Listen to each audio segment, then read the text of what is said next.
ನಮಸ್ಕಾರ, ನಾನು ಸೌಮ್ಯ ಮಳಲಿ. ಅಪಘಾತದಲ್ಲಿ ಸತ್ತವರದ್ದು ಒಂದ್ ಕಥೆಯಾದ್ರೆ ಬದುಕಿದ್ದವರಿಗೆ ನರಕ ಯಾತನೆ ಅನುಭವಿಸುವಂತಾಗಿದೆ.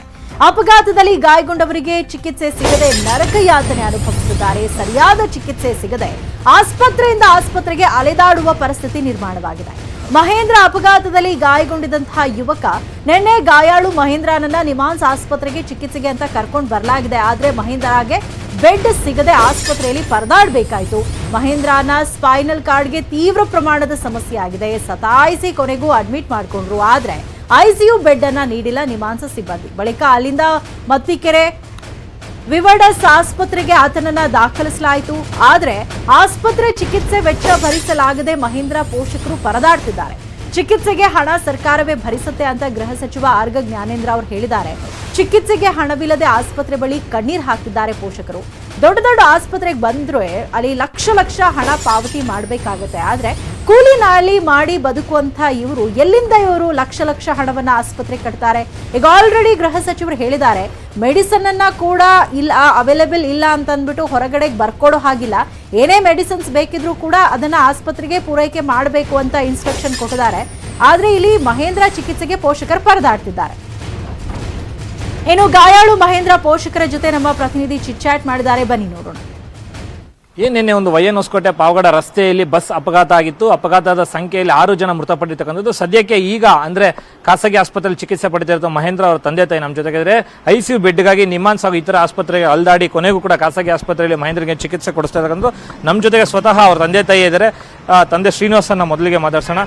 ಸರ್, ಎಷ್ಟು ಆಸ್ಪತ್ರೆಗೆ ಮಗನಿಗೆ ಐಸಿಯು ಬೆಡ್ಗೋಸ್ಕರ ಓಡಾಡಿದ್ದು, ಮತ್ತೆ ಯಾವಾಗ ಬಂದ್ರಿ ಈ ಆಸ್ಪತ್ರೆಗೆ ಖಾಸಗಿ? ಸರ್, ಪಾವಗಡದಿಂದ ತುಮಕೂರು ಬಂದ್ವಿ. ತುಮಕೂರಿಂದ ಬೆಂಗಳೂರಿಗೆ ಹೇಳಿದ್ರು. ಬೆಂಗಳೂರು ನಿಮಾಮ್ಸ್ ಹತ್ರ ಬಂದ್ವಿ. ನಿಮಾಮ್ಸನಲ್ಲಿ ಇಲ್ಲಪ್ಪ, ನಮ್ಗೆ ಬೆಡ್ ಇಲ್ಲ, ಆಕ್ಸಿಜನ್ ಇಲ್ಲ, ಬೇರೆ ಕಡೆ ಎಲ್ಲ ನಾವು ಹೋಗ್ಬಿರಿ ಅಂತ ಹೇಳಿದ್ರು. ಅಲ್ಲಿಂದ ಪ್ರೈವೇಟ್ ಹಾಸ್ಪಿಟ್ಲ್ ಬಂದ್ವಿ.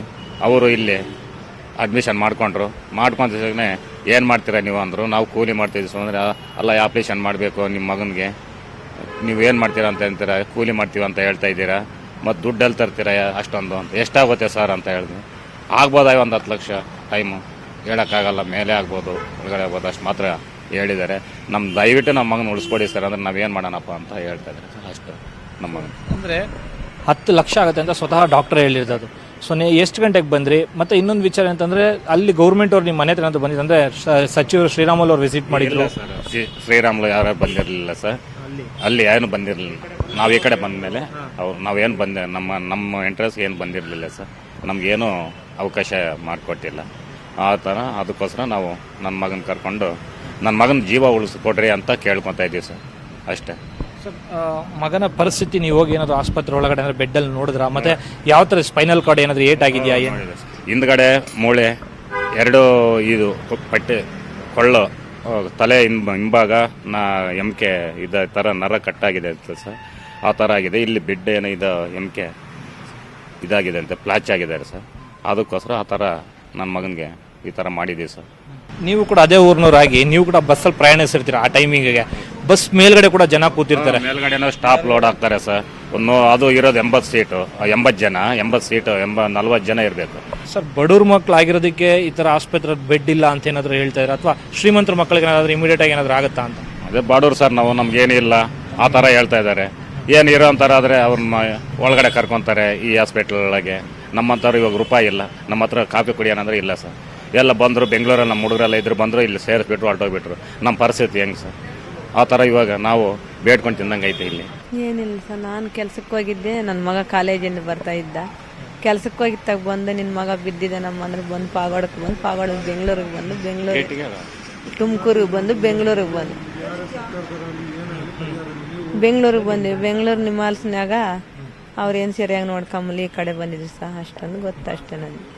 ನನ್ಗೆ ಒಬ್ಬನೇ ಮಗ, ಮದುವೆ ಆದ 7 ವರ್ಷಕ್ಕಾಗಿದ್ದ. ಇನ್ನು ಹೆಣ್ಮಕ್ಳಿಲ್ಲ, ಗಂಡು ಮಕ್ಕಳಿಲ್ಲ, ಒಬ್ಬನೇ ಮಗ. 7 ವರ್ಷಕ್ಕೆ ಮದುವೆ ಆಗಿದೆ ಸಹ. ಕೂಲಿ ಹೋಗ್ತಾ ಇದ್ವಿ ನಾವು ಅಷ್ಟೇ. ನಮ್ಗೆ ನಿಮಾನ್ಸ್ ಐಸ್ ಅಂತ ಕೊಡಿಸಿ ಸರ್. ಇಲ್ಲಿಯವರು ಕೂಡ ಯಾವುದೇ ರೀತಿಯ ಸರ್ಕಾರಿ ಅಧಿಕಾರಿಗಳಾಗಿರ್ಬೋದು ಅಥವಾ ಘಟನಾ ಸ್ಥಳದಿಂದ ನಮಗೆ ಯಾವುದೇ ಕರೆ ಬಂದಿರತಕ್ಕಂಥದ್ದು ಯಾವುದೂ ಕೂಡ ಆಗಲಿಲ್ಲ. ಆದರೆ ನಮಗೆ ಇಲ್ಲಿಂದ ನೇರವಾಗಿ ನಿಮಾನ್ಸ್ ಆಸ್ಪತ್ರೆ ಒಂದು ಐಸಿಯು ಕೊಡಿ ಅಂತ ಪೋಷಕರು ಸಾಕಷ್ಟು ಒಂದು ಮನವಿ ಮಾಡ್ಕೊತಾ ಇರ್ತಕ್ಕಂಥದ್ದು. ಕ್ಯಾಮ್ರಾ ಪರ್ಸನ್ ನೂರ್ ಜೊತೆಗೆ ಮಂಜುನಾಥ್ ಚಂದ್ರ, ನ್ಯೂಸ್ 18 ಕನ್ನಡ, ಬೆಂಗಳೂರು. ಏನೋ ಈ ಬಗ್ಗೆ ಮಾತನಾಡೋದಕ್ಕೆ ಸ್ವತಃ ಗೃಹ ಸಚಿವರಾಗಿರುವಂತಹ ಆರಗ ಜ್ಞಾನೇಂದ್ರ ಅವರ ನಮ್ಮ ಜೊತೆ ದೂರವಾಣಿ ಸಂಪರ್ಕದಲ್ಲಿ ಜಾಯ್ನ್ ಆಗಿದ್ದಾರೆ. ಸರ್ ನಮಸ್ತೆ.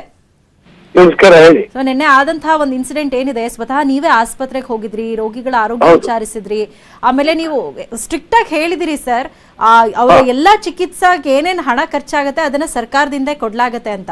ಈಗ ನಾವೊಂದು ಸ್ಟೋರಿ ತೋರಿಸ್ತಿದೀವಿ. ಮಹೇಂದ್ರ ಅಂತ ಹುಡುಗ, ಆತನ ಸ್ಪೈನಲ್ ಕಾರ್ಡ್ಗೆ ಏಟ್ ಆಗಿದೆ. ನಿಮಾನ್ಸ್ ಆಸ್ಪತ್ರೆ ಕರ್ಕೊಂಡೋದ್ರೆ ಆತನಿಗೆ ಬೆಡ್ ಕೊಡದೆ ಸತಾಯಿಸ್ತಾರೆ, ಆಮೇಲೆ ಖಾಸಗಿ ಆಸ್ಪತ್ರೆಗೆ ತಂದು ಅಡ್ಮಿಟ್ ಮಾಡ್ತಾರೆ. ಅಲ್ಲಿ ಸುಮಾರು ಒಂದು 10 ಲಕ್ಷ ಖರ್ಚಾಗತ್ತೆ ಅಂತ ವೈದ್ಯರೇ ಹೇಳಿದಾರಂತೆ. ಆ ಪೇರೆಂಟ್ಸ್ ಆಸ್ಪತ್ರೆ ಮುಂದೆ ನಿಂತ್ಕೊಂಡು ಗೋಳಾಡ್ತಿದ್ದಾರೆ, ನಮ್ಗೇನು ಗೊತ್ತಾಗ್ತಿಲ್ಲ, ನಾವೆಲ್ಲ ಕೂಲಿ ನಾಲಿ ಮಾಡಿ ತಿನ್ನೋಂಥವ್ರು, ಏನ್ ಮಾಡ್ಬೇಕು ಅಂತ. ಇಲ್ಲಮ್ಮ, ನನಗೆ ಮಾಹಿತಿ ಇಲ್ಲ. ಕೇಳ್ತೀನಿ ನಾನು. ನಿಮ್ಮಾನ್ಸ್ ಅಲ್ಲಿ ಈಗಾಗಲೇ ವಿಚಾರಿಸ್ಲಿಕ್ಕೆ ನಾನು ಹೇಳ್ತೀನಿ. ಯಾರೇ ಒಬ್ರಿಗೆ ಚಿಕಿತ್ಸೆ ತೊಂದರೆ ಆದ್ರೂ ನಾವು ಬಿಡೋದಿಲ್ಲ. ಅದನ್ನ ಯಾವುದೇ ಆಸ್ಪತ್ರೆ ತಗೊಂಡೋಗಿ ಟ್ರೀಟ್ಮೆಂಟ್ ಕೊಡಿಸ್ತೀವಿ. ಸ್ವತಃ ಮುಖ್ಯಮಂತ್ರಿಗಳೇ ಹೇಳಿದ್ದಾರೆ, ಏನು ತೊಂದರೆ ಆಗೋದಿಲ್ಲ ಅವರಿಗೆ. ನಮ್ ಯಾರ್ದಾರು ಈಗ ತುಮಕೂರು ಜಿಲ್ಲಾಡಳಿತದ ಗಮನಕ್ಕೆ ಯಾರಾದ್ರೂ ತಂದಿದ್ದಿದ್ರೆ ಇಷ್ಟೊತ್ತಿಗೆ ಅಟೆಂಡ್ ಮಾಡ್ತಿದ್ರು. ಸರ್, ಈಗ ಅವರು ಬೆಂಗಳೂರಲ್ಲಿ ಇರುವಂತದ್ದು ಮತ್ತಿಕೆರೆಯ ವಿವಿಡಸ್ ಆಸ್ಪತ್ರೆಯಲ್ಲಿ ಆ ಮಹೇಂದ್ರ ಅನ್ನೋ ಯುವಕನಿಗೆ ಚಿಕಿತ್ಸೆ ಕೊಡಿಸ್ತಾ ಇದ್ದಾರೆ. ಅದೇ ಹಾಸ್ಪಿಟಲ್ ಯಾವ್ದಮ್ಮ? ವಿವಿಡಸ್ ಆಸ್ಪತ್ರೆ, ಮತ್ತಿಕೆರೆ ವಿವಿಡಸ್ ಆಸ್ಪತ್ರೆ ಸರ್. ಮತ್ತಿಕೆರೆ ವಿವಿಡಸ್ ಆಸ್ಪತ್ರೆ. ಯಾಕಂದ್ರೆ ತುಂಬಾ ಆತನ ಸ್ಪೈನಲ್ ಕಾರ್ಡ್ಗೆ ಹಾ. Hello hello. ಹಾ ಸರ್, ಹೇಳಿ ಗೊತ್ತಾಗುತ್ತಮ್ಮ ಸರ್. ನಿಮ್ ಧ್ವನಿ ಕೇಳಿಸ್ತಿಲ್ಲ ಕರೆಕ್ಟ್ ಆಗಿ, ಇನ್ನೊಂದ್ಸಲ ರಿಪೀಟ್ ಮಾಡ್ಬೋದಾ? ಹಲೋ. ಹಲೋ ಸರ್, ಹಾ ಹೇಳಿ, ಮಾತಾಡಿ ಸರ್. ಹಲೋ ಹಲೋ ಸರ್, ನನಗೆ ನಿಮ್ ಧ್ವನಿ ಕೇಳಿಸ್ತಿದೆ, ಮಾತಾಡಿ. ಹಲೋ. ಓಕೆ, ಸಂಪರ್ಕ ಸಾಧ್ಯ ಆಗ್ತಾ ಇಲ್ಲ. ಸ್ವತಃ ಗೃಹ ಸಚಿವರೇ ನಮಗೆ ಮಾಹಿತಿ ಕೊಡ್ತಾ ಇದ್ರು. ಸೊ ಈ ಘಟನೆ ಬಗ್ಗೆ ನಾನು ಮಾಹಿತಿ ಪಡ್ಕೊಳ್ತೀನಿ. ಆ ಹುಡುಗ ಯಾವ ಆಸ್ಪತ್ರೆಯಲ್ಲಿ ಚಿಕಿತ್ಸೆ ಪಡ್ಕೊಳ್ತಿದ್ದಾನೆ, ಇದೆಲ್ಲದ್ರ ಬಗ್ಗೆ ನಾವು ವಿಚಾರಿಸಿ ಆತನಿಗೆ ಚಿಕಿತ್ಸೆಗೆ ಬೇಕಾದಂತಹ ಹಣ ಏನ್ ಖರ್ಚಾಗತ್ತೆ ಅದನ್ನ ಸರ್ಕಾರದಿಂದ ಕೊಡ್ಲಾಗತ್ತೆ. ಸ್ವತಃ ಮುಖ್ಯಮಂತ್ರಿಗಳೇ ಹೇಳಿದ್ದಾರೆ, ಇವರ ಆಸ್ಪತ್ರೆ ಖರ್ಚು ವೆಚ್ಚ ಏನಿದೆಯೋ ಅದನ್ನ ಸರ್ಕಾರನೇ ಭರಿಸುತ್ತೆ ಅಂತ ಸ್ವತಃ ಮುಖ್ಯಮಂತ್ರಿಗಳೇ ಹೇಳಿದ್ದಾರೆ. ಹಾಗಾಗಿ ಆ ಕುಟುಂಬದವ್ರು ಏನು ಯೋಚನೆ ಮಾಡೋ ಅವಶ್ಯಕತೆ ಇಲ್ಲ, ಆತನ ಚಿಕಿತ್ಸೆಗೆ ಬೇಕಾದಂತ ಎಲ್ಲ ವ್ಯವಸ್ಥೆಯನ್ನ ನಾವು ಮಾಡ್ತೀವಿ ಅಂತ ಸ್ವತಃ ಗೃಹ ಸಚಿವ ಆರಗ ಜ್ಞಾನೇಂದ್ರ ಅವರೇ ಹೇಳಿರುವಂಥದ್ದು. ಈಗ ನಾವು ದೃಶ್ಯದಲ್ಲಿ ನೋಡ್ತಾ ಇರುವಂಥದ್ದು ಮಹೇಂದ್ರ ಅನ್ನುವಂತಹ ಯುವಕ. ಈತ ಕೂಡ ಕಾಲೇಜ್ಗೆ ಅದೇ ಬಸ್ಸಲ್ಲಿ ಹೋಗ್ತಾ ಇದ್ದ. ಈತ ಆ ಇನ್ಸಿಡೆಂಟ್ ಅಲ್ಲಿ ಈತನ ಸ್ಪೈನಲ್ ಕಾರ್ಡ್ಗೆ ಬಲವಾದಂತಹ ಪೆಟ್ಟಾಗಿರುವಂಥದ್ದು. ಆತ ಈಗ ಸಾವು ಬದುಕಿನ ಮಧ್ಯೆ ಹೋರಾಡ್ತಿದ್ದಾನೆ. ಖಾಸಗಿ ಆಸ್ಪತ್ರೆಯಲ್ಲಿ ಆತನಿಗೆ ಚಿಕಿತ್ಸೆಯನ್ನ ಕೊಡಿಸಲಾಗ್ತಾ ಇದೆ. ಇನ್ಸಿಡೆಂಟ್ ಅಂತ ತಕ್ಷಣ ಆತನನ್ನ ಬೆಂಗಳೂರಿನ ನಿಮಾನ್ಸ್ ಆಸ್ಪತ್ರೆಗೆ ಕರ್ಕೊಂಡು ಹೋಗ್ಲಾಯ್ತು. ಆದ್ರೆ ಆತನನ್ನ ಅಡ್ಮಿಟ್ ಮಾಡ್ಕೊಳ್ಳೋದಕ್ಕೆ ಸುಮಾರು ಹೊತ್ತು ಕಾಯಿಸಿದ್ದಾರೆ. ಆಮೇಲೆ ICU ಬೆಡ್ ಇಲ್ಲ, ಹಾಗಾಗಿ ಬೇರೆ ಆಸ್ಪತ್ರೆ ಕರ್ಕೊಂಡು ಹೋಗಿ ಅಂತ ಹೇಳಿದ್ದಾರೆ. ಮೊದಲೇ ಆ ಹಳ್ಳಿ ಜನ ಪಾಪ ಅವ್ರಗಳಿಗೆ ಏನ್ ಮಾಡ್ಬೇಕು ಅಂತ ಗೊತ್ತಾಗಿಲ್ಲ.